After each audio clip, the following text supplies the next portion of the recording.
What is causing the massive fires in Canada? Today we're diving deep into the crazy wildfires happening up in Canada. Seriously, it's been a wild ride with these fires causing mass evacuations and causing a ton of damage.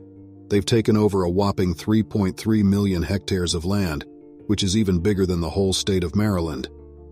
Now let's talk about why these fires are going absolutely nuts.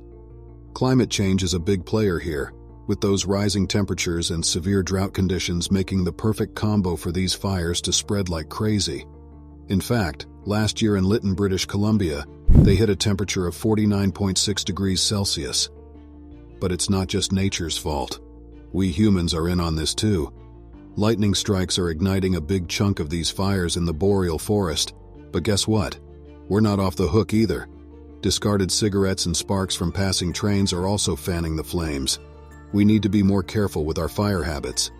The impact of these Canadian wildfires goes beyond just Canada. And before it catches YouTube, you should consider subscribing to our channel. The smoke is messing with air quality and visibility all the way down the east coast of the United States. Talk about a transnational fire party. Factors contributing to Canada's wildfires. Let's dig into the factors behind Canada's crazy wildfires. It's like a perfect storm of things coming together, and climate change is a major player in making it all worse. The warm and dry conditions across the country, thanks to climate change, have created the ideal environment for these fires to go wild. It's like Canada turned into a giant tinderbox, ready to ignite at any moment. Last year, things got absolutely scorching when Lytton, British Columbia hit a temperature of 121 degrees Fahrenheit, smashing the previous record of 113 degrees. Can you imagine that kind of heat? With prolonged droughts on top of that, the Canadian landscape is just begging for fires to break out. The prairies like Alberta, Saskatchewan, and Manitoba have been hit hard with these dry conditions, making the fire risk even worse. Climate change is messing with the timing of the fire season too. Springs are arriving earlier, and falls are sticking around longer, all because of climate change. That means more time for fires to start and grasslands to burn. It's like the fire season is stretching out, causing more fire activity and making it even harder to put these blazes out. The weakening of the jet stream, that high-altitude wind pattern that messes with weather systems, is also contributing to the severity of these fires. The Arctic is warming up faster than other regions, which weakens the jet stream and messes with the weather. Hot and dry weather systems get stuck, creating these heat domes that are like a breeding ground for wildfires. It's like a vicious cycle. All of these factors combined have led to a seriously dire situation. The Canadian Wildland Fire Information System says that the destruction caused by these wildfires is a whopping 13 times worse than the 10-year average. That's a whole lot of damage, threatening ecosystems, biodiversity, and the well-being of communities all over Canada. Impact of the wildfires. Now let's talk about the crazy impact these Canadian wildfires are having. It's not just about the immediate areas where the flames are raging. This thing is spreading like crazy. The smoke generated by these fires is drifting far and wide, and guess who's feeling the effects? The east coast of the United States is getting a taste of the Canadian wildfire action. Cities like New York City have been hit with smoky skies, reduced visibility, and seriously compromised air quality. It's not just a nuisance. Inhaling all that fine particulate matter and pollutants in the smoke can mess with our respiratory systems, make existing conditions worse, and just plain make us feel crummy. This whole situation shows us just how connected ecosystems are, and how we can't ignore the root causes of these fires.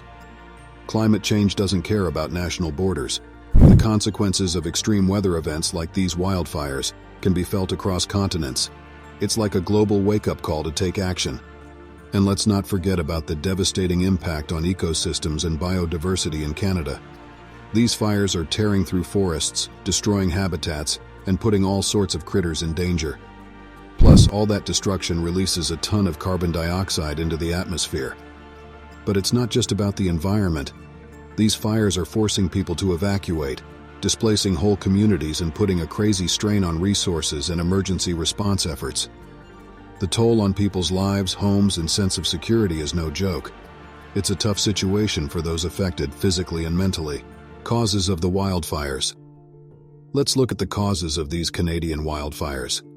Turns out there are a couple of culprits behind these blazing infernos.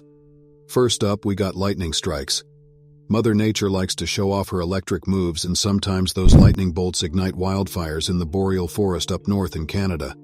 But here's the thing. With climate change heating things up, we're seeing more lightning strikes. For every 1 degree Celsius increase in temperature, we get about 12% more lightning. So yeah, the warming climate is definitely playing a part in fueling these fires. Now let's talk about us humans. We can't escape our responsibility in this mess. A lot of these fires are caused by human activities. We're talking about discarded cigarette butts, careless campfires left unattended, and even sparks from passing trains. It's like we're playing with fire.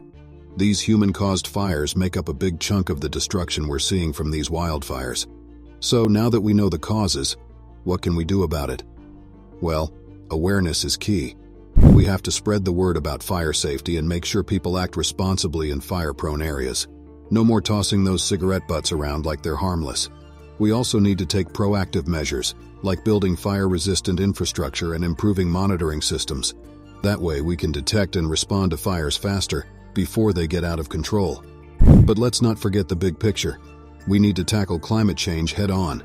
By reducing those pesky greenhouse gas emissions and adopting sustainable practices, we can address the root causes of these wildfires. It's a big task, but we have to do it for the sake of our planet and future generations. And let's not skimp on investing in fire management resources, like better firefighting equipment, training, and early warning systems. We should be prepared to fight these fires, whether they're sparked by nature or human hands. Response and preparedness efforts. Let's talk about the massive response to these Canadian wildfires. Canada has declared a National Preparedness Level 5, which means they're going all out. They're mobilizing every resource they have to tackle these fires head-on. But it's not just Canada taking action. International partners are stepping up too. Countries like Australia, New Zealand, and South Africa have sent their top-notch firefighting experts, called International Liaison Officers, to help out. Even the United States is lending a hand, sending over 600 firefighters, support personnel, and equipment to assist Canada. It's like a global firefighting party. The politicians are talking about it too. Senator Chuck Schumer from the United States knows what's up.